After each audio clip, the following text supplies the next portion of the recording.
Hello everyone. आज के अपनी इस क्लास के अंदर हम स्टार्ट करने जा रहे हैं एक बहुत ही ज्यादा important unit that is optics.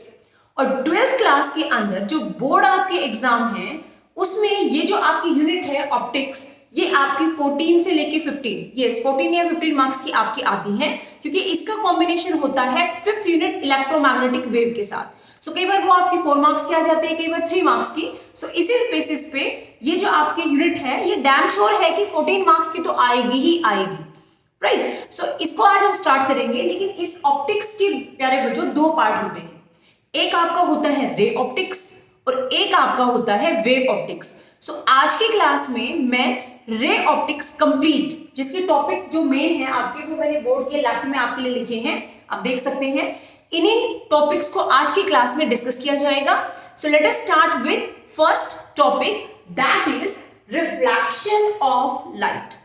Very very simple topic. आप 10th क्लास से इस टॉपिक को पढ़ते आ रहे हो कि अपने पास अगर लाइट सेम मीडियम के अंदर ही बैंड हो जाए, लाइक ये मिरर है, इसमें एक इंसिडेंट रे आई, किसी एंगल पे स्ट्राइक हुई और फिर आपकी रिफ्लेक्ट हो गई, मींस उसी मीडियम में लाइट का बैंड होना, that is reflection of light. और इसमें कुछ रूल होते थे, like sine i sine r, जैसे एग्जांपल के तौर पे इंसिडेंट एंगल रिफ्लेक्टेड एंगल के इक्वल होगा, नंबर 1।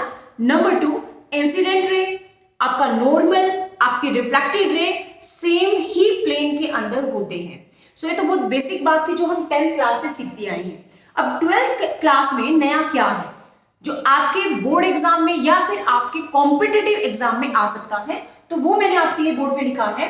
नंबर 1, कई बार बेटा क्वेश्चन ये आता है कि सपोज आपके दो मिरर है M1 और M2, वो दोनों मिरर किसी एंगल के ऊपर आपके लाई करते हैं। सपोज एंगल है थीटा, उसके ऊपर वो इंक्लाइन है। सो सपोज मैं अपना एक यहाँ पे ऑब्जेक्ट रखती हूं, तो उस ऑब्जेक्ट की कितनी इमेज आपकी बनेगी, फॉर्म होगी, ये क्वेश्चन आता है। सो उसके दो केस होते हैं बेटा। नंबर 1, ये जो आपका एंगल है, ठीक है, ये डिपेंड करेगा सारी की सारी पोजीशन को, सारी की सारी इमेज फॉर्मेशन आपकी कैसे होंगी। सो सबसे स्टार्टिंग में अगर आपका एन 360 अपॉन थीटा माइनस 1 और इस फैक्टर के अंदर अगर आपका 360 बाई थीटा इवन है, तो एन आपकी नंबर ऑफ इमेज ये बनेगी। और अगर आपका ये ओड है तो जितना इसका आंसर आएगा उतनी ही आपकी इमेज बनेगी उस केस के अंदर। सो मैंने एक छोटा सा एग्जांपल लिया है आपको क्लैरिफाई करने के लिए। नंबर 1, सपोज अपने पास ये दो मिरर है, ठीक है, और दोनों मिरर आपके 60 डिग्री एंगल पे हैं। सो आप थोड़ा कैलकुलेट करो, 360 बाई में 60 करेंगे जब आप, तो आपके पास आंसर 6 आएगा। तो 6 क्या है, इवन है। सो इवन के केस में आपको उसमें से -1 करना है, सो दैट इज 5। सो इस केस में जब दो मिरर के बीच में एंगल आपका 60 डिग्री होगा, सो जो कॉम्बिनेशन से इमेज बनेगी उस ऑब्जेक्ट की, वो आपकी 5 इमेज बनेगी। सो नेक्स्ट ऐसे ही एक और का एग्जांपल लेते हैं। लाइक थीटा अगर 40 डिग्री है, तो 40 डिग्री है तो 360 अपॉन में थीटा करेंगे तो आपके पास आंसर कितना आएगा, 9। और 9 इज अ ऑड नंबर, तो जितना आपका आंसर आया है उतनी ही आपकी नंबर ऑफ इमेजेस फॉर्म होंगे इस कॉम्बिनेशन से। सो आई होप आपको ये चीज क्लैरिफाई है, आपको ये चीज क्लियर है। अब कई बारी बुक्स में आप कुछ थोड़ा और असर्शन रीजन के क्वेश्चंस, आपके 1 मार्क्स के question, fill in the blanks के क्वेश्चन, वो भी आपके इस वाले पार्ट से आ सकते हैं, क्योंकि आपका टॉपिक बहुत ही ज्यादा सिंपल है। सो मैंने यहाँ पे आपको क्या लिखा है, एक सिचुएशन लिखी है बेटा। कई बार ये आता है, जिसे मैंने अभी ये लिखा, इसमें ये जो मिरर है आपका, अगर मैं इसको एंटी क्लॉकवाइज रोटेट करूं या क्लॉकवाइज रोटेट करूं, तो आपकी रिफ्लेक्टेड रे, मेरे क्वेश्चन को ध्यान से सुनना क्योंकि कई बार ये कॉम्पिटिटिव एग्जाम में आया हुआ है। सो मैं वही सिचुएशन आपसे डील कर रही हूँ, डिस्कस कर रही हूँ। कई बार ये क्वेश्चन आता है कि सपोज ये आपका एक डायग्राम दे रखा है, इसके अंदर अगर हम मिरर को क्लॉकवाइज या एंटी क्लॉकवाइज रोटेट करते हैं, तो ऐसा करने से ये जो आपकी रिफ्लेक्टेड रे है ये कैसे मूव होगी, नंबर 1। नंबर 2, ये जो एंगल होगा रिफ्लेक्शन, जो रिफ्लेक्टेड रे का एंगल है वो कितना होगा का उस केस के लिए। सो आप ध्यान दें, when plane mirror is turn clockwise और anti clockwise, then reflected ray turn in the same direction. अगर आप मिरर को क्लॉकवाइज लेके जाते हो तो आपकी रिफ्लेक्टेड रे भी क्लॉकवाइज ही जाएगी, एंटी क्लॉकवाइज है तो एंटी क्लॉकवाइज। और साथ ही थ्रू एन एंगल 2 थीटा, जितना आपका थीटा होगा उससे डबल एंगल पे आपका वो टर्न करेगा। तो ये इसका आंसर है। नेक्स्ट इज एक यहाँ पे देखिए आप, कई बार कैसे क्वेश्चन आता है, सपोज आपका सेम सिचुएशन है बेटा, ये वाली, ये सेम सिचुएशन ले आप, अगर ये मिरर ना होता सपोज, तो क्या होना था, ये आपकी रे बिना डाइवर्ट हुए आपकी स्ट्रेट जाती। तो ठीक है, तो ये कॉम्बिनेशन है, यहाँ देखिए आप, एक रे आई, अगर वो डाइवर्ट नहीं होती तो डॉटेड लाइन से वैसे स्ट्रेट जाती थी, लेकिन क्योंकि हमारा एक मिरर है, रिफ्लेक्टेड सरफेस है, तो वो तो उसको रिफ्लेक्ट करेगी। सो अब कितना डाइवर्शन आया रिफ्लेक्टेड में, और जो इंसिडेंट था उसमें कितना डाइवर्शन है, कितना डाइवर्ट हुई वो अपने ओरिजिनल पाथ से। तो उसका एक फॉर्मूला होता है बेटा, pi minus 2 theta, delta is equal to pi minus 2 theta. तो इस टाइप की आपकी सिचुएशन है वो इस सिंपल से टॉपिक पे आपकी आ सकती है। तो student next is spherical mirrors. Spherical mirror 2 type के होते हैं, एक कॉनकेव, एक आपका convex. So wait a minute. ये student next topic is spherical mirror. Spherical mirror जैसे कि मैंने आपको बताया 2 टाइप के होते हैं आपके, कॉनकेव मिरर और कॉन्वेक्स मिरर।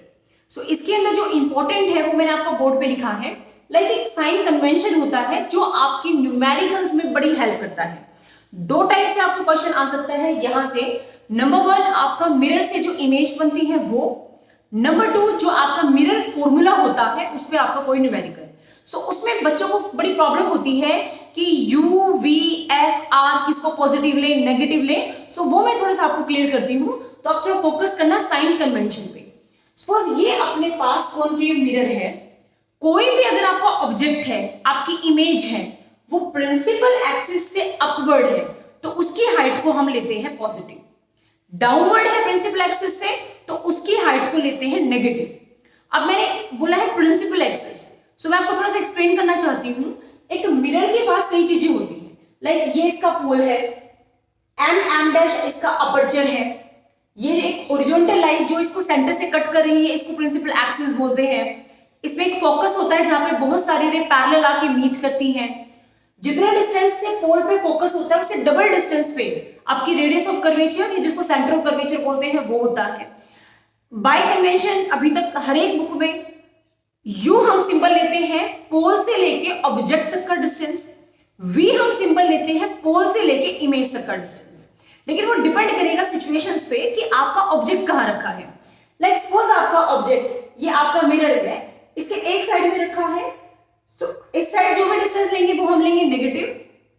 अपने राइट में अगर मैं सपोज मैं एक मिरर हूं तो मेरे जो राइट में जितनी भी चीजें हैं वो लेफ्ट नेगेटिव आएंगी और जो लेफ्ट में है वो सारी पॉजिटिव आएंगी। ऐसा क्यों? ऐसा इसलिए बेटा क्योंकि जो डायरेक्शन ऑफ इंसिडेंट रे की डायरेक्शन है वो आपकी है फॉरवर्ड। फॉरवर्ड है तो मैंने क्या लिखा है, distance along direction of incident light. अब कोई भी ले यू वी एफ आर कोई भी, वो आपका पॉजिटिव आएगा। और अगर इससे अपोजिट है, distance opposite to the direction of incident ray, तो आपको लेना है negative. Right, so I hope आपको ये सारी चीजें क्लियर है। एक रियल और वर्चुअल का भी मैं आपको कॉन्सेप्ट क्लियर कर देती हूं। अगर बात हो रही है मिरर की, और अगर आपका ऑब्जेक्ट रखा है एक साइड लेकिन उसकी इमेज बनती है सेकेंड साइड, तो वो आपकी वर्चुअल माना जाता है। जिस साइड आपका ऑब्जेक्ट है इमेज भी अगर आपकी उसी साइड बनती है तो उसको बोला जाता है रियल। लेकिन ये आपका लेंस के केस में बिल्कुल अपोजिट होता है। सो प्लीज आप इसमें कंफ्यूज ना होना। ये जो मैंने आपको बातें बताई हैं ये जस्ट किसके बारे में, सारी मिरर के बारे में। सो नेक्स्ट इज कुछ इंपॉर्टेंट फॉर्मूलाज हैं जो आपकी मिरर से रिलेटेड हैं, जो आपके सिलेबस में वो मैंने आपका लिखा है। आप इन सबको लर्न करके, क्योंकि कई बार 1 और 2 मार्क्स के अंदर डायरेक्ट फॉर्मूला बेस्ड न्यूमेरिकल आता है, सो प्लीज आप इनको लर्न करना। नंबर 1 मिरर फॉर्मूला होता है 1/u + 1/v = 1/f। ये जो फॉर्मूला है ये कॉनकेव, कॉन्वेक्स, रियल, वर्चुअल, कैसा भी आपका केस हो, कैसा भी आपका मिरर हो, सबके लिए यही सेम फॉर्मूला होता है। नंबर 2 r और f में ये रिलेशन होता है, r = 2 टाइम f, डबल होता है आपके फोकल लेंथ से। फिर होती है इसके अंदर मैग्निफिकेशन, उसके 2 फॉर्मूले होते हैं बेटा, एक हाइट की रेशियो और एक आपकी डिस्टेंस की रेशियो। h2/h1 = -v/u। वो डिपेंड करेगा कि आपका ऑब्जेक्ट इमेज कहां है। नेक्स्ट इज एक नए फॉर्मूलाज है जो आपने 10th क्लास में नहीं पढ़े हैं। ये आप देखें, एक फॉर्मूला होता है m = f - v/f। अगर आपके पास u गिवन नहीं है और डायरेक्ट मैग्निफिकेशन पूछ ली, फोकल लेंथ आपको पता है, आपको इमेज का डिस्टेंस पता है, तो आप डायरेक्ट इस फॉर्मूला से मैग्निफिकेशन निकाल सकते हो। ऐसे ही एक जो डिस्टेंस ऑफ ऑब्जेक्ट और आपका फोकल लेंथ के बीच में रिलेशन है, जिससे आप मैग्निफिकेशन निकाल सकते हो। तो ये 2 आपके लिए न्यू फॉर्मूलाज हैं, आप इनको लर्न करना। अब ये मैंने आपको थोड़ा सा कुछ और सिंप्लीफाई करके बताया है, बच्चों को बड़ा कंफ्यूजन रहता है इसमें। नंबर 1, अगर आपकी मैग्निफिकेशन 1 से लेस है, सॉरी 1 से ग्रेटर है फर्स्ट केस में, तो जो आपकी इमेज बनेगी वो बनेगी enlarge.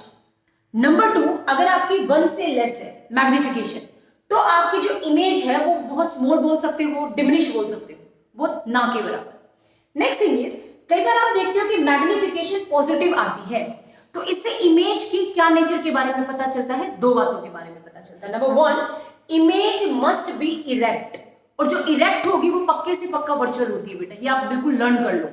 Second thing is, m is equal to minus, अगर आपका मैग्निफिकेशन नेगेटिव है, सो इसका अपोजिट मीन्स यहां पे अगर इरेक्ट थी तो यहां पे बनेगी इन्वर्टेड, यहां पे वर्चुअल थी तो यहां पे बनेगी रियल, ये बात का ध्यान रखें। अब क्योंकि स्फेरिकल मिरर 2 टाइप के हैं, तो किस टाइप के मिरर में किस टाइप की इमेज बनती है वो हम देखते हैं। कॉनकेव मिरर में आपके डिपेंड करेगी, आपका 10th में भी था बेटा, 6 केसेस होते हैं अपने पास, 6 केसेस में से 5 केसेस के अंदर जो मैग्निफिकेशन है आपकी वो आपकी होती है नेगेटिव। एक अकेले केस में जब आपका ऑब्जेक्ट फोकस और बॉल के बीच में होता है, वहां पे आपकी मैग्निफिकेशन होती है पॉजिटिव, मींस आपकी इरेक्ट बनती है, वर्चुअल इमेज बनती है। बाकी 5 केस में आपकी रियल इमेज बनती है। लेकिन अगर कॉन्वेक्स की बात की जाए तो आपकी इमेज हमेशा वर्चुअल बनती है, मैग्निफिकेशन हमेशा पॉजिटिव आता है।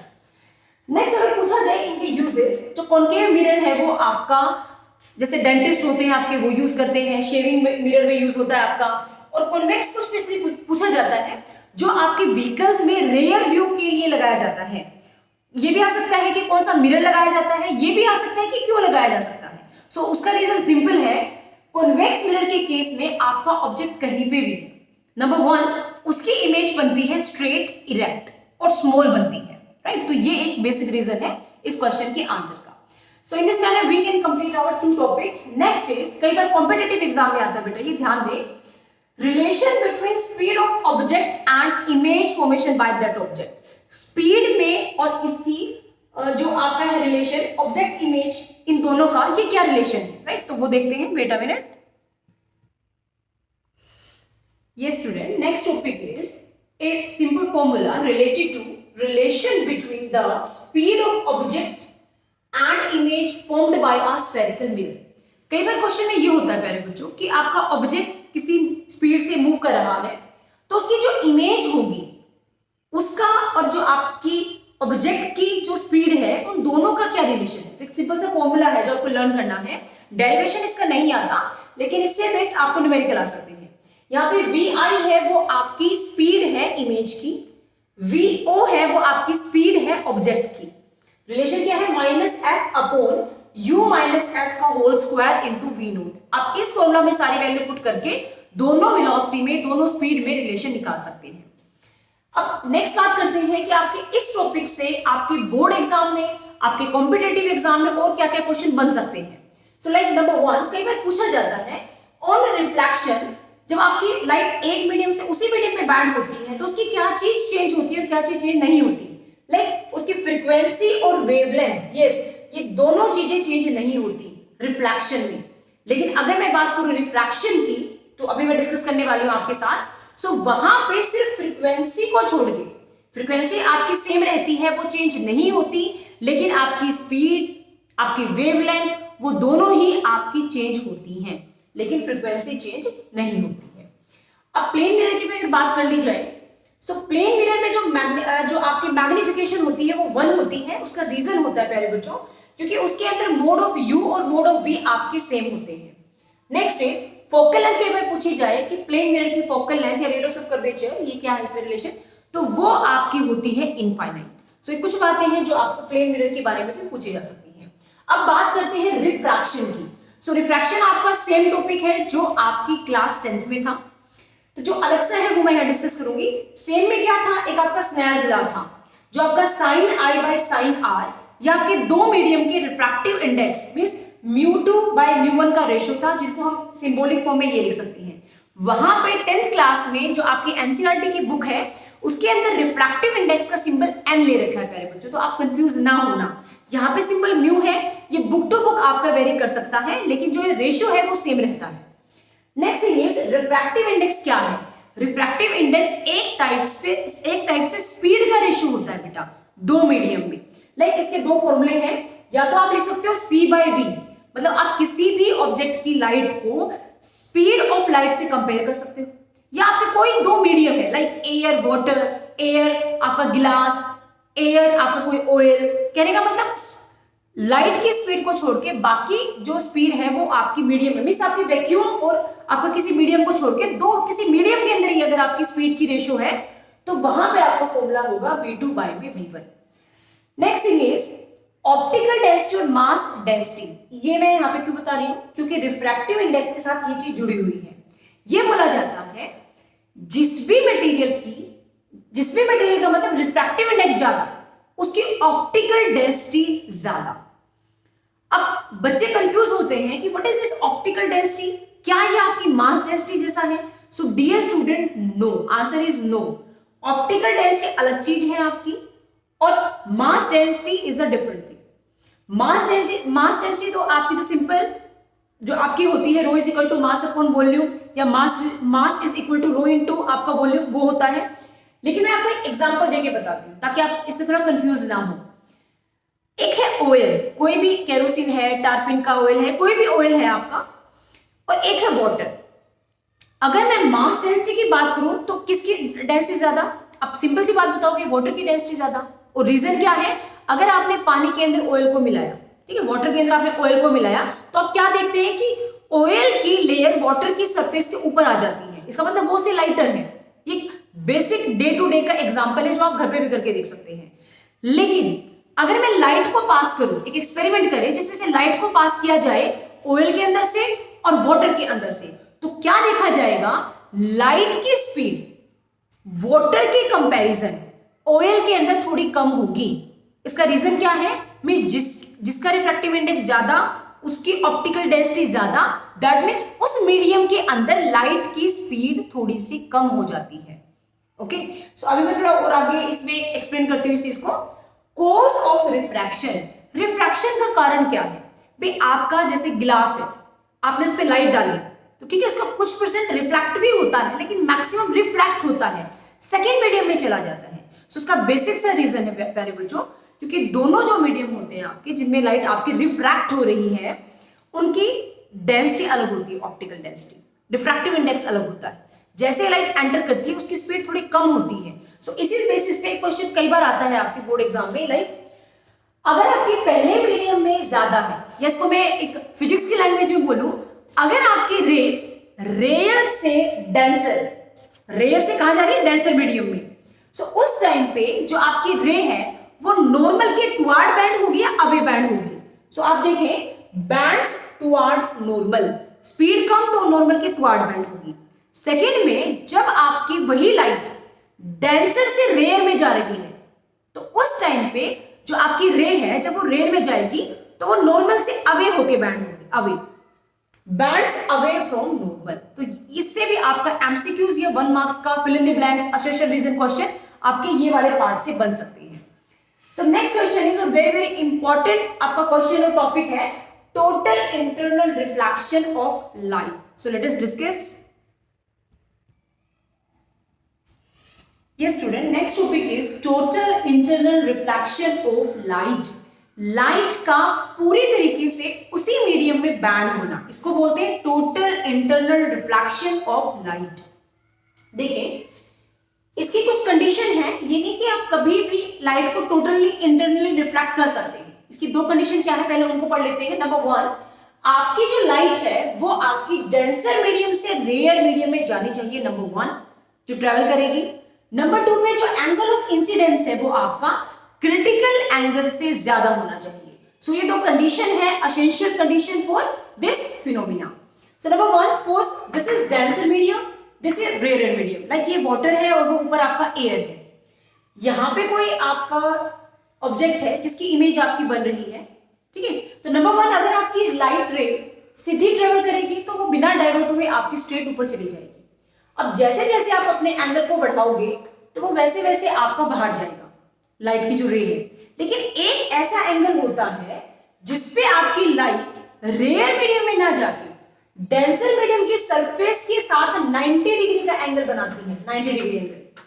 और जिस एंगल पे वो बनाएगी उस एंगल को क्रिटिकल एंगल बोलते हैं। मींस जो इंसिडेंट जो आपकी रे है उसने कोई ऐसा एंगल बनाया जिसकी वजह से रिफ्रैक्टेड जो रे है वो नॉर्मल के साथ 90 डिग्री का एंगल बना रही है, तो उस इंसिडेंट एंगल को क्रिटिकल बोल देंगे, राइट। अब अगर हम नेक्स्ट स्टेप पे अपने एंगल को उस क्रिटिकल एंगल से थोड़ा सा भी अगर ज्यादा लेंगे तो क्या होगा, आपकी जो लाइट 90 में जा रही थी आपकी बार वो उसी मीडियम में बैंड हो जाएगी। मींस दैट इज टोटल आपकी वो इंटरनली रिफ्लेक्ट हो जाएगी। तो इस फिनोमेना को बोलते हैं total internal reflection, right. So I think आपको ये अंडरस्टैंड है। कई बार आता है what is the relation between refractive index and critical angle, इस पे न्यूमेरिकल आपका आता है। सो mu is equal to 1/sin c, c आपका क्रिटिकल एंगल है, म्यू आपका रिफ्रैक्टिव इंडेक्स है। एक और भी फॉर्मूला होता है प्यारे बच्चों, कई बार आपको रिफ्रैक्टिव इंडेक्स को या क्रिटिकल एंगल को वेवलेंथ के साथ में भी दिया जाता है। तो आप ध्यान दें, एक अपने पास फॉर्मूला होता है nu equal to c by lambda, very famous relation. यहां पे आप सी की बजाय कोई वेलोसिटी पुट कर दें या आप सी भी रहने दें, सो आपके पास क्या रिलेशन आएगा, c is equal to nu into lambda. अब जो फ्रीक्वेंसी वो तो सेम रहनी है, इसका मतलब आप रिफ्रैक्टिव इंडेक्स को वेवलेंथ का रेशियो भी लिख सकते हैं। तो इस फॉर्मूला से आप ये वाला फॉर्मूला भी बना सकते हैं। Next thing is what are the application of this important phenomena. So day to day की लाइफ में इसकी जो एप्लीकेशन है बेटा वो भी आपको एग्जाम में पूछी जा सकती है, 1 मार्क्स में, 2 मार्क्स में। सो प्लीज आप उन पे भी फोकस करना। मैंने सिर्फ उनका नाम लिख के आपको बताया है, डिटेल में आप खुद से स्टडी कर सकते हैं। लाइक नंबर 1, जो आपका डायमंड के अंदर इतना ब्रिलियंस एक इफेक्ट होता है, वो आपका स्पार्कल करता रहता है। आपके जो डार्क रूम है उसके अंदर भी वो आपका ग्लो करता है। तो उसके अंदर से क्या खास बात है, तो उसके अंदर लाइट एक बार एंटर कर जाती है तो वो आपकी वहीं पे मूव करती रहती है, उसी के अंदर टोटली वो आपकी इंटरनली रिफ्लेक्ट होती रहती है।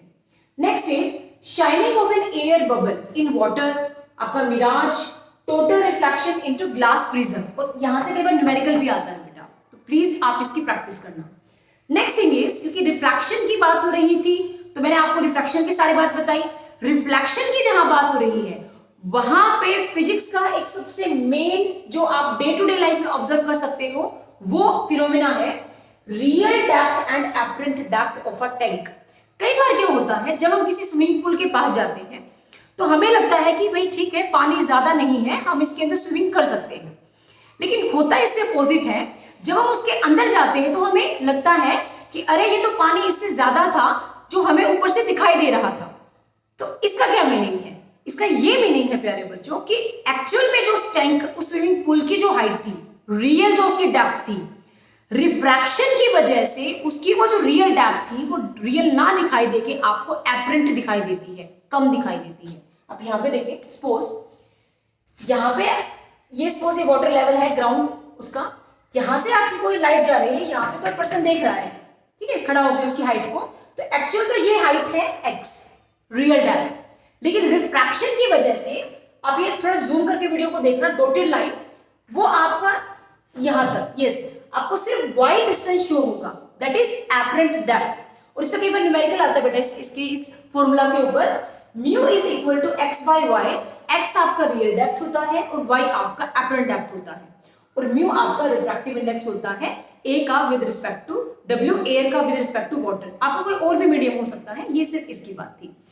So dear student, in this manner we can complete our topic up to here. Next is very important topic, lens maker formula.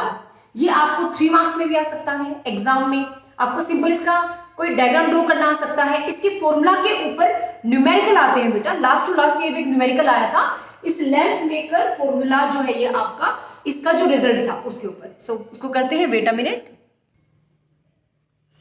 Yes student, next topic is Lens-Baker formula.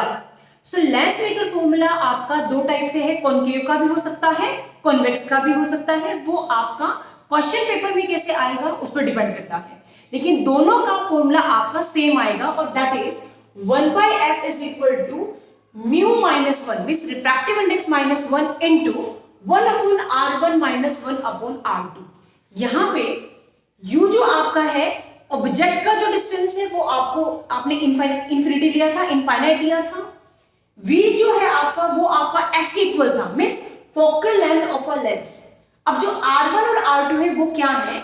r1 है radius of curvature आपकी first surface की, r2 है radius of curvature of second surface. अब यहां पे मैं आपको थोड़ा सा क्लैरिफाई करती हूं, फॉर डबल कॉन्वेक्स लेंस, क्योंकि इसके ऊपर बेटा जी दो टाइप से आपका क्वेश्चन आ सकता है। अब ज्यादा लकी हुए तो मे बी 5 मार्क्स में आपको ये फॉर्मूला ड्राइव करना भी आ सकता है। और कई बार ये होता है बेटा कि एप्लीकेशन बेस्ड आपका न्यूमेरिकल कोई आ जाता है, सिचुएशन आपकी सेम ही रहती है, लेकिन आपको R1 और R2 की वैल्यू पॉजिटिव ले नेगेटिव ले, उसमें कई बच्चों को बड़ा डाउट रहता है। तो मैं आज आपकी उस डाउट को क्लियर करने वाली हूं, थोड़ा ध्यान से समझना।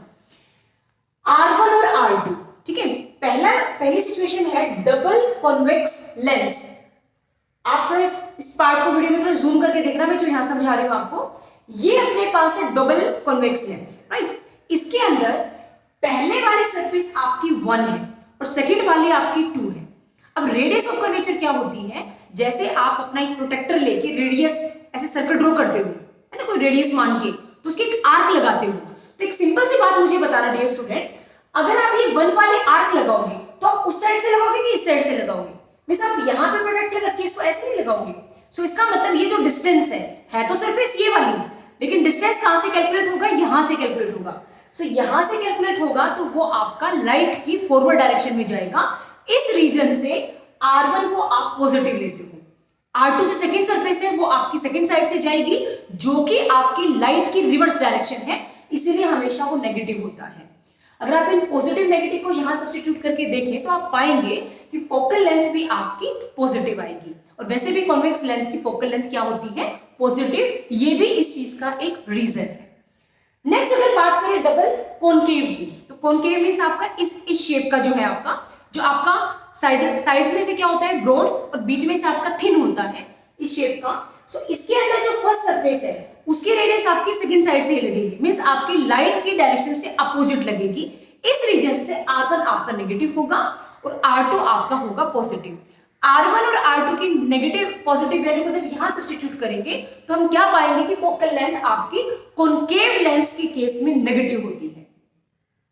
नेक्स्ट थिंग इज, कुछ आपके लेंस के बारे में फॉर्मूलाज है, जैसे हमने उस टाइम मिरर के किए थे, कुछ लेंस के फॉर्मूला है। जैसे मैग्निफिकेशन लेंस के केस में क्या है आपकी H2/H1, या हम अगर V और U की अगर फॉर्म में पूछे तो V/U, लेकिन पॉजिटिव। अगर पॉजिटिव है तो वर्चुअल है, और ऐसा किस केस में होता है?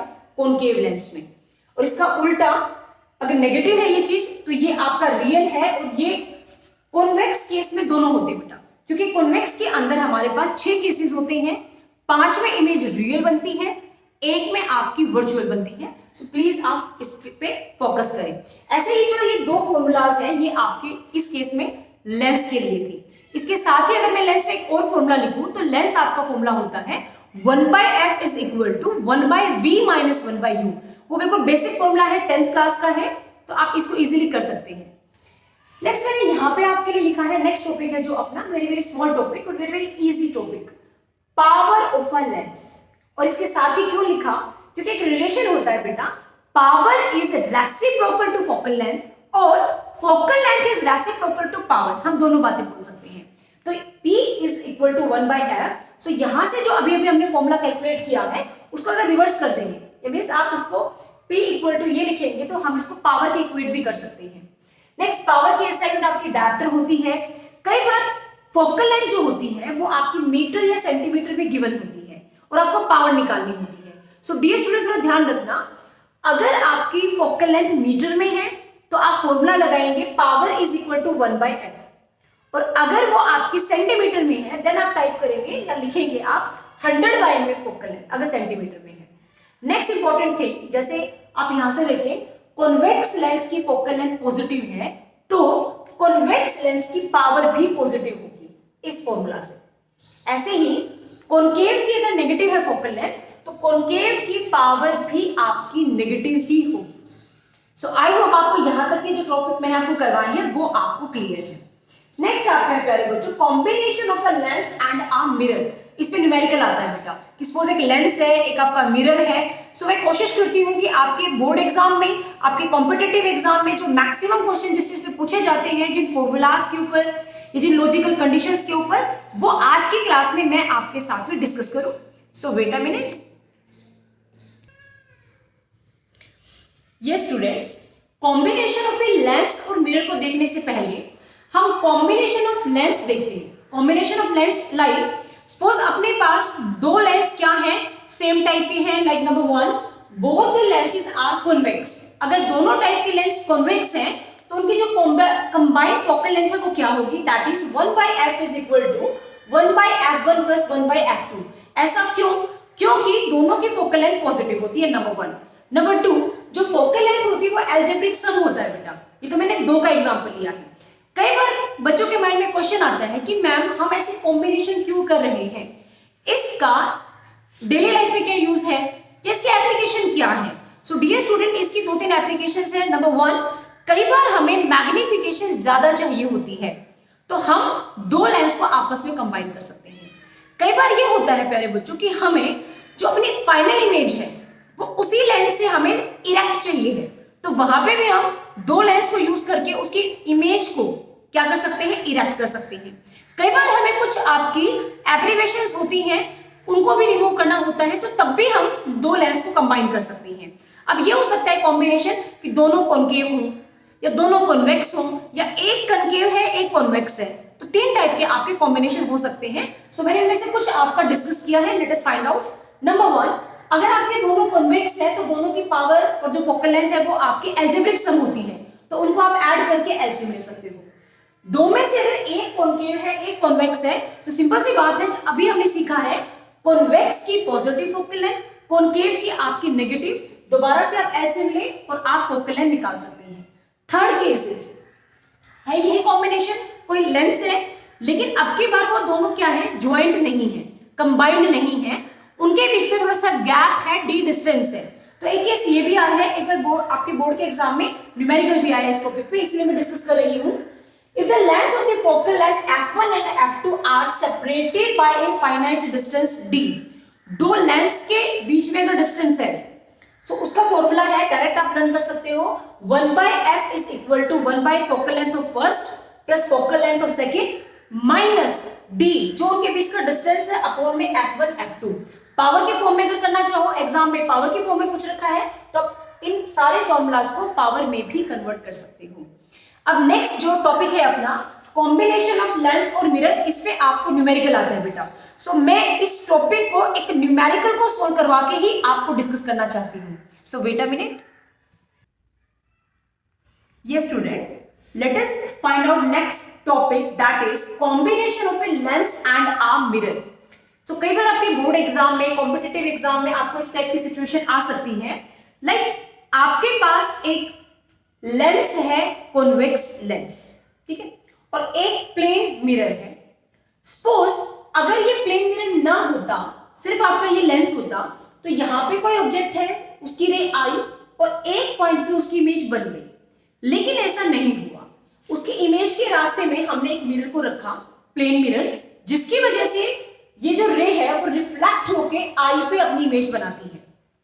अब आपको कुछ चीजें क्वेश्चन में दे रखी है, जैसा कि मैंने आपको बताया है कि मैं इस टॉपिक को आपके एक न्यूमेरिकल सोल्व करके आपको समझाना चाहती हूं, ताकि आपको और अच्छे से बात क्लियर हो कि इस टाइप के सिचुएशंस को कैसे आप सोल्व करेंगे। सो नंबर 1 जो गिवन है, मैंने वो आपका दे रखा है, फोकल लेंथ गिवन है हमें इस लेंस की, जो कि आपकी है 20 सेंटीमीटर। हमें ऑब्जेक्ट का डिस्टेंस गिवन है 40 सेंटीमीटर, वो हम अपने आप बाय कन्वेंशन नेगेटिव लेंगे। हमें लेंस और मिरर के बीच का डिस्टेंस पता है 30 सेंटीमीटर। बाकी हमें निकालना क्या है, हमें ये निकालना है कि इन दोनों के कॉम्बिनेशन से जो हमारी इमेज बन रही है, मींस आपकी जो आई पे बन रही है, वो हमें निकालना है कि वो कितने डिस्टेंस पे बनेगी। तो इस टाइप के क्वेश्चन को आप 3 टाइप से सोल्व कर सकते हो, मैं 3 स्टेप्स में सोल्व कर सकती हूँ, no 3 steps. Number 1 step, suppose पहले मेरे पास मिरर नहीं है, मेरे पास जस्ट एक लेंस है, उसकी फोकल लेंथ मुझे पता है, उसका ऑब्जेक्ट का डिस्टेंस मुझे पता है, उसके इमेज का डिस्टेंस मैं निकाल लूंगी। कौन से फॉर्मूला से? लेंस फॉर्मूला से। That is so simple, 1/v minus 1/u is equal to 1/f। सारी वैल्यू को पुट करके मैंने वहां से v निकाला और आप चेक करें v अपना पॉजिटिव है, दैट में जो इमेज है आपकी वो आपकी साइड बनेगी। सो वो आपका जो डिस्टेंस है ये c से लेके आपका I1 तक ये डिस्टेंस आया है 40 सेंटीमीटर। c से लेके ये मिरर के यहां तक का cm वो हमें पता है 30 सेंटीमीटर। अब होगा क्या, ये जो इमेज है ये इस मिरर के लिए वर्चुअल ऑब्जेक्ट का काम करेगी, राइट। सो इसका मतलब है I1, ये जो I1 है एक्ट अ वर्चुअल ऑब्जेक्ट। अगर ऐसा है तो जो MI1 है आपका ये कैसे कैलकुलेट कर सकते हो, ये टोटल 40 ये 30, 40 में से 30 माइनस कर दोगे तो आपके पास ये डिस्टेंस नहीं आ जाएगा। Yes, this distance is 10 centimetre, ये आपका है 10 सेंटीमीटर।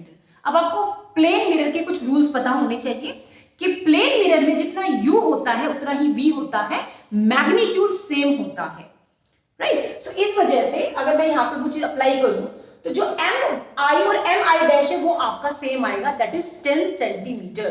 सो यहां से हमने दोनों कॉम्बिनेशन से जो आपका v आना था उसको कैलकुलेट किया है। सो आई होप आपको यहां तक का क्लियर है प्यारे बच्चों। अब नेक्स्ट आपके पास है प्रिज्म। सो प्रिज्म से रिलेटेड आपके क्या क्या आपके बोर्ड एग्जाम में क्वेश्चन आ सकते हैं उनको डिस्कस करते हैं। ये student next topic is prism. Yes, prism के अंदर आपका क्या होता है, आपकी जो लाइट है वो आपकी रिफ्रैक्ट होती है। सो कैसे होती है और उससे रिलेटेड क्या क्या आपके न्यूमेरिकल्स क्वेश्चन बोर्ड एग्जाम में आपके कॉम्पिटिटिव एग्जाम में आ सकते हैं उनको डिस्कस करते हैं। नंबर 1, सपोज आपका A B C ये आपका फ्रंट आपका फेस है जो आपका प्रिज्म का है, राइट। ये एक ट्रांसपेरेंट आपका मटेरियल मीडियम होता है जिसको हम बोलते हैं प्रिज्म, या आपने लैब में अपने में देखा होगा फिजिक्स लैब में। सो अब सपोज आपके इस फेस से AB से एक लाइट आपकी आती है जो इसके अंदर रिफ्रैक्ट होती है और फर्दर से आपकी रिफ्रैक्ट होती है। लेकिन अगर ये दोनों सरफेस ना होती तो आप डॉटेड लाइन से देखिए ये आपकी स्ट्रेट जानी थी। सो ये आपका एंगल I1 है, ये आपका I2, ये आपका R1 और R2। अब ये आपकी रे गई और ये आपकी बिना डाइवर्ट होने जानी थी, तो जो आपकी रे है जो बिना डाइवर्ट हुई जानी थी और जो अभी हुई है उनके बीच के जो एंगल को आपका बोलते हैं डाइवेशन। इसको d से या डेल्टा से हम रिप्रेजेंट कर सकते हैं। सो अब क्या क्या क्वेश्चन आ सकते हैं वो डिस्कस करते हैं, वो फॉर्मूलाज डिस्कस करते हैं। नंबर 1, डाइवेशन के दो फॉर्मूले होते हैं बेटा। नंबर 1 एक होता है I1 प्लस I2 माइनस में a आपका एंगल ऑफ प्रिज्म होता है और ये मेनली आपका 60 डिग्री होता है। अगर इसकी कोई वैल्यू चेंज भी होगी तो वो आपको क्वेश्चन में गिवन होगी। सेकेंड एक और फॉर्मूला होता है डाइवेशन का, म्यू माइनस 1 इंटू a। तो मैं दोनों को डिस्कस करती हूँ। फर्स्ट वन ये वाला डिस्कस करते हैं। अब ये आपका डेरिवेशन है डेल्टा का, वो हमने किया। इसके अंदर कई बार क्वेश्चन आता है एंगल ऑफ मिनिमम डाइवेशन क्या है वो निकालो और प्रिज्म फॉर्मूला निकाले। सो उसको डिस्कस करते हैं। नंबर 1, जब आपका डेल्टा मिनिमम होगा, मिनिमम डाइवेशन आपकी रे कम से कम डाइवर्ट कब होगी, अगर एंगल ऑफ इंसिडेंस जो आपका I1 I2 हो दोनों एंगल आपके इक्वल हैं I के बराबर, ऐसे ही R1 R2 आपका R हो जाए तो उस केस में A आपका 2 टाइम R होगा या R आपका A/2 होगा। ये सारी बातें आप यहाँ पुट करेंगे तो आपके पास एक नया फॉर्मूला आएगा। नेक्स्ट प्रिज्म फॉर्मूला क्या होता है, रिफ्रैक्टिव इंडेक्स हमारा होता है sin I में sin R। यहाँ पे आप दोनों वैल्यू को जब पुट करेंगे कैलकुलेट करेंगे तो आपके पास जो नया फॉर्मूला आएगा वो आएगा sin A plus del minimum upon में 2 अपॉन में sin A/2। ये सारा आपका जो आया है डेरिवेशन कहाँ से आया है, ये जब आप यहाँ पे अप्लाई करेंगे और इसके अकॉर्डिंग ये आप जब ड्राइव करेंगे तो आपके पास रिजल्ट आता है। मेनली आपको ड्राइव करना एग्जाम में कम आता है, बल्कि जो डेरिवेशन हो चुका है उस रिजल्ट के ऊपर न्यूमेरिकल आपके ज्यादा आते हैं। नेक्स्ट थिंग इज जो आपका ये वाला फॉर्मूला था जिसमें आपका रिफ्रैक्टिव इंडेक्स में और आपका जो मिनिमम डाइवेशन है, सिंपल जो डाइवेशन है उसमें रिलेशन है वो आपका है del equal to mu minus 1 into a। वो डिपेंड करेगा कि आपके एग्जाम में क्वेश्चन में क्या गिवन है। मीन्स आपको क्वेश्चन इंसिडेंट और रिफ्रैक्टिव की फॉर्म में गिवन है या आपको रिफ्रैक्टिव इंडेक्स की फॉर्म में गिवन है। अब यहाँ से कुछ इंपॉर्टेंट रिजल्ट्स है वो ध्यान से सुने। अपने पास एक वॉयलेट कलर है, एक रेड कलर है, ये दो एक्सट्रीम पे है, एक आपका स्टार्टिंग में विब्योर के, एक आपके एंड पे। तो जो वेवलेंथ की बात की जाए तो रेड कलर की वेवलेंथ सबसे ज्यादा होती है, वॉयलेट की सबसे कम होती है। उसी का कंपैरिजन अगर हम म्यू से करें, रिफ्रैक्टिव इंडेक्स से करें तो इसमें उल्टा होगा। उल्टा कैसे, रिफ्रैक्टिव इंडेक्स वॉयलेट कलर का सबसे ज्यादा होता है और आपका रेड का सबसे कम। अब इसके बेसिस पे अगर मैं यहां अप्लाई करूं तो यहाँ क्या है, ए आपका कांस्टेंट है, 1 आपका कांस्टेंट है, दैट मीन्स जो डाइवेशन है आपका वो डिपेंड कर रहा है directly proportional to refractive index. तो जिस कलर का रिफ्रैक्टिव इंडेक्स ज्यादा उसका डाइवेशन भी ज्यादा, और ये आप एक्सपेरिमेंटली प्रूव कर सकते हैं, राइट। कैसे, अगर मैं ये एक व्हाइट लाइट मानूं, ठीक है, तो जो प्रिज्म है आपका वो डिस्पर्जन फिनोमिना करता है। डिस्पर्जन क्या, व्हाइट लाइट को सेपरेट करता है 7 कलर में। कई बार क्वेश्चन आता है क्या प्रिज्म डिफरेंट कलर बनाता है? नो, डिफरेंट कलर नहीं बनाता, वो जस्ट व्हाइट कलर के अंदर जो 7 कलर मिक्स है उनको वो उसके वेवलेंथ के ऑर्डर में वो उनको सेपरेट कर देता है, जस्ट ये काम करता है। So this is dispersion of light phenomena. So क्या देखते हैं आप कि अगर मैं यहाँ पे प्योर बनाऊं और ये व्हाइट लाइट डालूं तो इस पॉइंट पे आपका रेड आता है और इस पॉइंट पे आपका वॉयलेट आता है, जो डायरेक्टली आपको बताता है कि रेड आपका कम से कम डाइवर्ट होता है और वायलेट आपका ज्यादा डाइवर्ट होता है। इसीलिए क्वेश्चन पे आता है 10th क्लास में कि हम डेंजर के सिंबल को रेड का क्यों बनाते हैं, रेड कलर का, क्योंकि रेड कलर पे जब लाइट डलती है तो वो कम स्प्रेड होता है, राइट। और जैसे स्काई आपका ब्लू कलर का क्यों होता है, तो वो सारे रीजन भी हम यहाँ से दे सकते हैं, लेकिन वो आपका 10th क्लास के लेवल का। 12th क्लास के लेवल पे आपको इससे रिलेटेड क्वेश्चन आएंगे बेटा, ठीक है, वेवलेंथ से, लाइट से रिलेटेड, तो प्लीज आप फोकस करना इस चीज पे।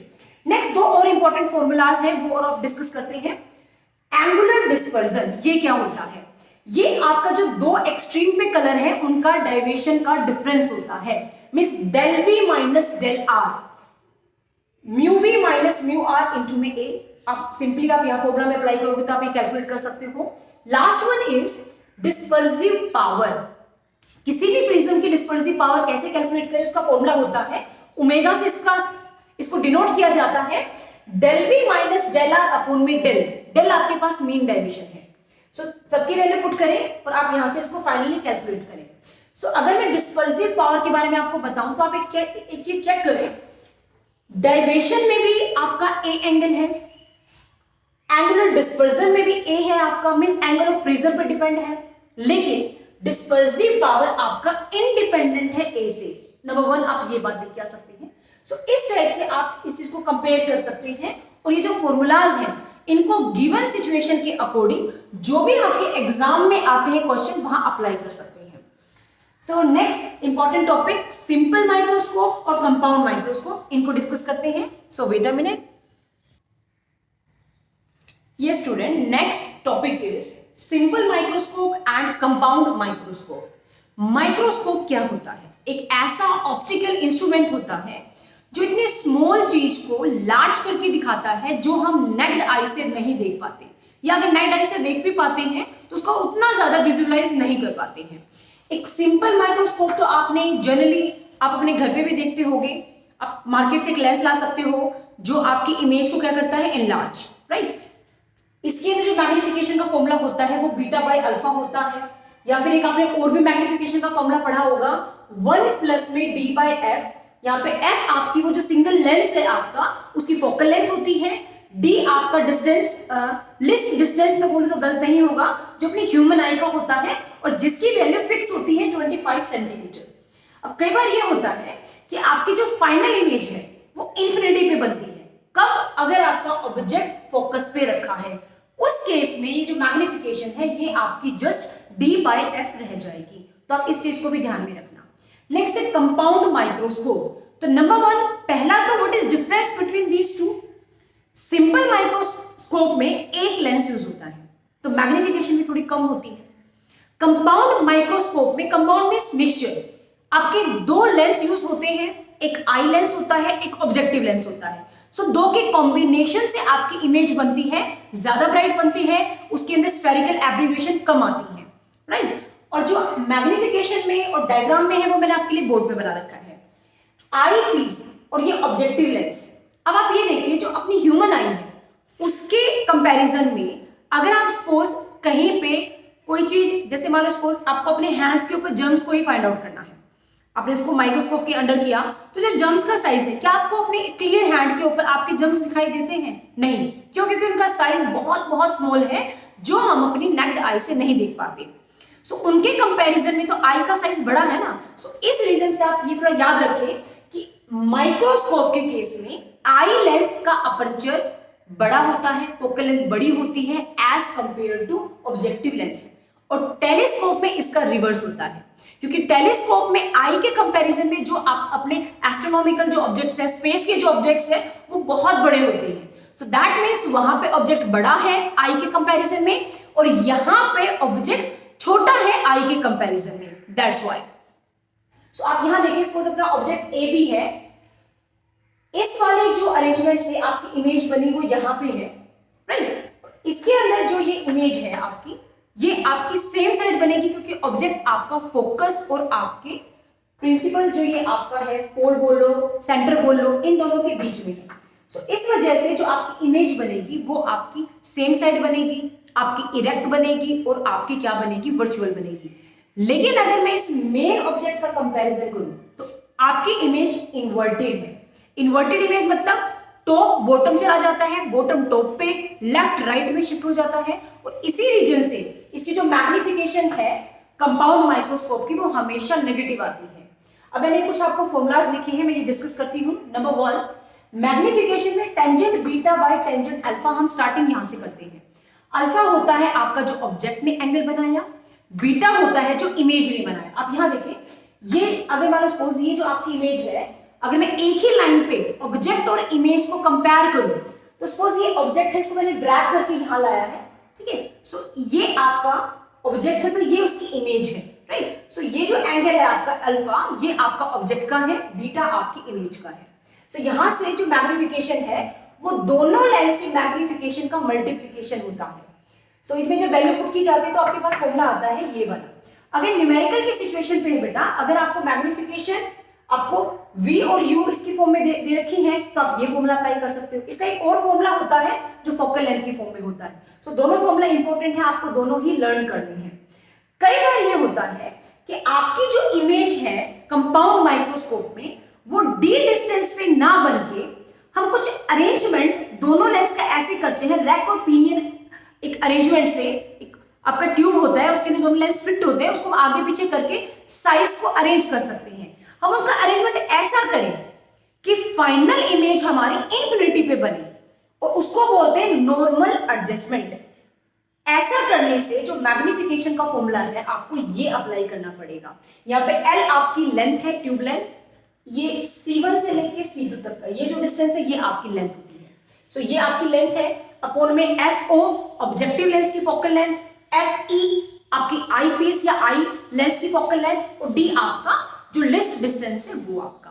सो आई होप आपके जो ये फॉर्मूलाज हैं और ये जो डायग्राम है ये आपको क्लियर है। कई बार आपका कंपाउंड माइक्रोस्कोप बेटा फाइनल बोर्ड एग्जाम में 5 मार्क्स में भी आया हुआ है, तो आप प्लीज इसको प्लीज प्रिपेयर करना। ओके, नेक्स्ट लास्ट में दो अपने हैं जो टॉपिक्स है, एस्ट्रोनॉमिकल टेलीस्कोप और रिफ्लेक्टिंग टाइप टेलीस्कोप। सो ये भी इंपॉर्टेंट है, इनको डिस्कस करते हैं, बट वेट अ मिनट। ये student, next topic is astronomical telescope. Astronomical telescope में भी दो आपके एडजस्टमेंट होते हैं। नंबर 1 आपका नॉर्मल एडजस्टमेंट। नॉर्मल एडजस्टमेंट किसको बोला जाता है? जहां पे आपकी जो इमेज है, जैसे आप यहां पे देखिए, अगर आपका ऑब्जेक्ट इंफिनिटी पे है और वो आपका फोकस पे आके अगर आपकी क्या बनाता है इमेज, और फर्दर वो आपकी आगे यहां से आप उसको ऑब्जर्व करते हो, मीन्स आपकी parallel raise from object at infinity अगर आपकी आ रही है और आपकी इस डिस्टेंस पे बनती है, तो नॉर्मल एडजस्टमेंट में आप मैग्निफिकेशन को यूज करोगे tangent beta by tangent alpha, क्योंकि आपका एंगल बहुत स्मॉल है तो आप बीटा बाय अल्फा उसको लिख सकते हैं। इस वाले कॉम्बिनेशन से ये कैसे आया बेटा, और इसको पूरा डिटेल में एक्सप्लेनेशन की ये इमेज यहाँ यही कैसे बनी, सो वो मैंने इसके लिए एक सेपरेट वीडियो बना रखी है सिर्फ एस्ट्रोनॉमिकल टेलीस्कोप पे, आप वहां पे जाके इसको डिटेल में सीख सकते हो। तो आपको नॉर्मल एडजस्टमेंट में सिर्फ इतना याद रखना है कि जो आपका मैग्निफिकेशन का फॉर्मूला होगा वो माइनस एफ नॉट बाई में एफ ई होता है, और नॉर्मल एडजस्टमेंट में मैग्निफिकेशन आपकी मिनिमम होती है। सेकेंड आपका है जब आपकी फाइनल इमेज कहां बनती है, लिस्ट डिस्टेंस पे। कहने का मतलब हम इन दोनों लेंस को अपना आगे पीछे अरेंज करके फाइनल इमेज जो आपकी है वो कहां बनाए, अगर लिस्ट डिस्टेंस पे। सो उस टाइम पे जो मैग्निफिकेशन का फॉर्मूला है वो होगा m is equal to minus f naught by में f e into 1 plus f e upon में डी। यहाँ पे एफ नॉट और एफ ई आपकी फोकल लेंथ है ऑब्जेक्टिव की, आई पीस की, और डी आपका लिस्ट डिस्टेंस है। कहने का मतलब मैंने सिर्फ ये जो डायग्राम है ये आपका नॉर्मल एडजस्टमेंट के लिए बनाया है, जहां पे एक टाइप से अगर मैं आपको डिटेल में बताऊं तो अगर आपका ऑब्जेक्ट इन्फिनिटी पे है, राइट, तो आप दोनों के अरेंजमेंट से इमेज को भी इन्फिनिटी पे बना रही हो। कैसे? सपोज आपके पास ये वाला नहीं है लेंस, राइट, एक लेंस ये वाला, इससे ऑब्जेक्ट आपका इन्फिनिटी पे है तो इमेज फोकस पे बनी कि नहीं बनी? फोकस पे बनी ना। अब नंबर 2 पे ये जो इमेज है ये नेक्स्ट के लिए ऑब्जेक्ट का काम कर रही है, तो आप खुद बताएं अगर अपना ऑब्जेक्ट फोकस पे होता है तो हमने क्या पढ़ा है, इमेज कहां बनती है? इन्फिनिटी पे। तो अपनी इमेज कहां बनेगी प्यारे बच्चों? अपनी इमेज बनेगी इन्फिनिटी पे। सो सेकंड मैंने बोला, सेकंड का भी डायग्राम अलग से बनेगा जिसमें आपको ये इन्फिनिटी पे ना बना के इनको इस टाइप से अरेंज करना है कि आपका जो फाइनल आपकी जो इमेज है वो आपकी यही बन जाए, मींस दोनों आपके लेंस के इन बिटवीन डी डिस्टेंस पे बने। तो आपको ये वाला फॉर्मूला अप्लाई करना है। सो आई होप आप ये अच्छे से इसको कर लेंगे डिटेल में। अब मैं कुछ डिस्कस करना चाहती हूँ अच्छे टेलीस्कोप में क्या क्या खास बात है, क्या क्या उसके अंदर क्वालिटीज होनी चाहिए। नंबर 1, उसकी मैग्निफिकेशन पावर ज्यादा होनी चाहिए जिससे वो ऑब्जेक्ट्स को अच्छे से मैग्नीफाई कर सके। नेक्स्ट है लार्ज रिजॉल्विंग पावर, दो चीज को सेपरेट करना, अच्छे से सेपरेट करके देखना, वो होती है आपकी रिजॉल्विंग पावर, वो भी इसकी लार्ज होनी चाहिए। लार्ज लाइट गैदरिंग पावर, जितना अपर्चर बड़ा होगा उतनी ही ज्यादा लाइट को गैदर करेगा, इकट्ठा करेगा, तो ब्राइट इमेज आपकी बनेगी। लेकिन ऐसा नहीं है बच्चों कि टेलीस्कोप में ये कुछ खास खास बातें हैं, इसकी कुछ डिसएडवांटेज भी हैं। लाइक नंबर 1, इसके अंदर कुछ एब्रीवेशंस होती हैं, लाइक स्फेरिकल, क्रोमेटिक एब्रीवेशन, जिनको रिमूव किया जा सकता है अगर हम ये लेंस ना लगाएं, हम टेलीस्कोप में मिरर लगाएं, तो मिरर के अंदर ये जो एब्रीवेशंस है ये कम होती हैं, राइट। ये एब्रीवेशंस क्या हैं तो थोड़ा सा आपको बताती हूँ। सपोज अपनी लाइट आ रही है पैरेलल बीम, अब होना क्या चाहिए, वो मैक्सिमम एक पॉइंट पे मीट करनी चाहिए ताकि इमेज बने शार्प। होता क्या है, सपोज 10 लाइट आई तो 10 में से आपकी 5 या 6 ही मिली आके, बाकी आपकी इधर उधर निकल गई, तो जो इमेज की ब्राइटनेस है वो आपकी कम होती है। तो इस टाइप की एब्रीवेशंस होती है बेटा। सो इसके अंदर जो मैंने बात की नंबर 1 एब्रीवेशंस की। नंबर 2, अभी हमने लास्ट पॉइंट डिस्कस किया, लाइट गैदरिंग जो पावर है, ज्यादा लाइट गैदर होनी चाहिए। इसका मतलब ये जो हमने लगाया है, जो लेंस लगाए हैं, इनका अपर्चर बड़ा होना चाहिए। अपर्चर बड़ा होगा तो उसको मैन्युफैक्चर करना, उसको हैंडल करना उतना ही टफ होगा। आप खुद सोचो, एक बहुत बड़े डायमीटर का अगर आपके पास ऑब्जेक्टिव लेंस है तो उसको हैंडल करना मींस देखो उसको दोनों साइड उसकी रिफ्रैक्टिंग है सॉरी। सो इसका मतलब उसको हम कहीं से भी अरेंज नहीं कर सकते, उसको तो हम टॉप और बॉटम से ही उसको हम क्या कर सकते हैं, हैंडल कर सकते हैं। सो बहुत बड़ा टेलीस्कोप को हैंडल करना बेटा बड़ा टफ होता है। उसके कंपैरिजन में ये सारे को हम कैसे सोल्व कर सकते हैं, कैसे शॉर्ट आउट कर सकते हैं अपने नेक्स्ट टॉपिक से, that is reflecting type telescope. हम टेलीस्कोप तो बनाए लेकिन हम उसमें लेंस ना लगाएं, हम उसमें मिरर लगाएं। सो मिरर लगा के भी हम टेलीस्कोप बना सकते हैं। आपके सिलेबस में 2 टाइप के हैं, एक न्यूटेनियन, एक आपका कैसेग्रेनियन। सो अभी मैं नेक्स्ट जो डिस्कस करूंगी नंबर 1 कि न्यूटेनियन और कैसेग्रेनियन में क्या क्या डिफरेंस है। उसके बाद मैं आपको कुछ एडवांटेज बताऊंगी किसके बीच में, अगर आप एक ऐसा टेलीस्कोप बनाते हो जिसमें लेंस लगे हैं या जिसमें मिरर लगे हैं। तो दोनों टाइप का, एक रिफ्लेक्टिंग एक रिफ्रैक्टिंग, दोनों में एडवांटेज डिसएडवांटेज क्या है, उसके बाद आज की अपनी क्लास ओवर हो जाएगी। लेकिन आप वीडियो को प्लीज लास्ट तक देखें क्योंकि कई बार बोर्ड एग्जाम में इन दोनों के बीच में डिफरेंस है, वो भी आपका कॉन्सेप्चुअल टाइप का क्वेश्चन आया हुआ है। So wait a minute.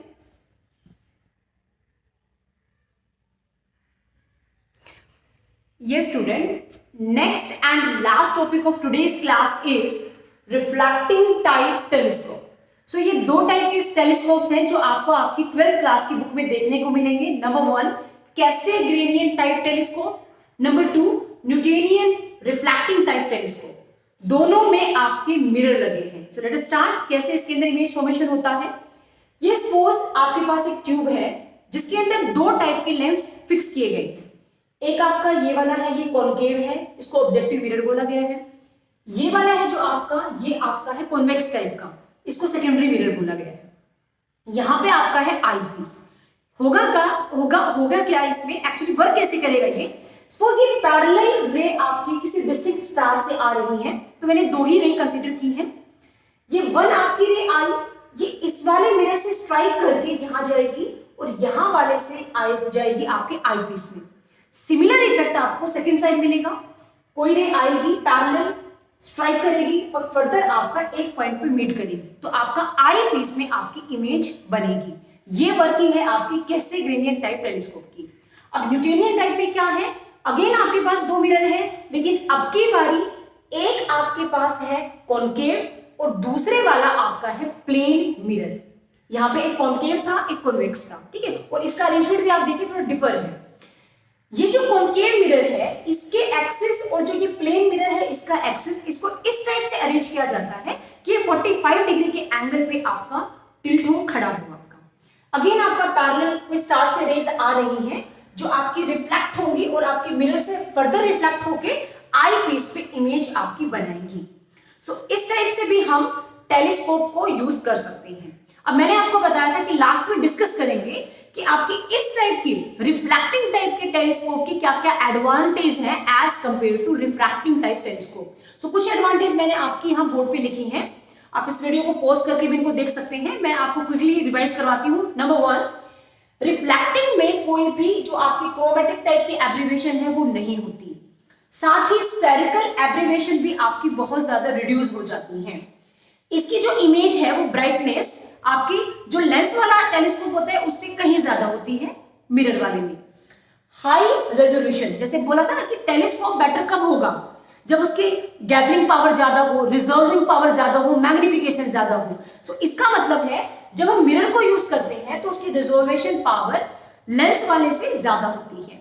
और लास्ट में और बिल्कुल सबसे easiest, mirror require grading and polishing only one side, क्योंकि इसकी एक साइड पेंटेड होती है तो उसको मिरर को जब ग्रिड करते हैं, उसको पॉलिश करते हैं तो एक साइड ही हमें उस पर वर्क करना होता है, सेकेंड साइड वर्क की रिक्वायरमेंट नहीं होती है। और लास्ट में यस बेटा, लास्ट पॉइंट में डिस्कस करने वाली थी जो कि अपना था मिरर वाला, कि हमें एक साइड उसको पॉलिश करना होता है, नो डाउट।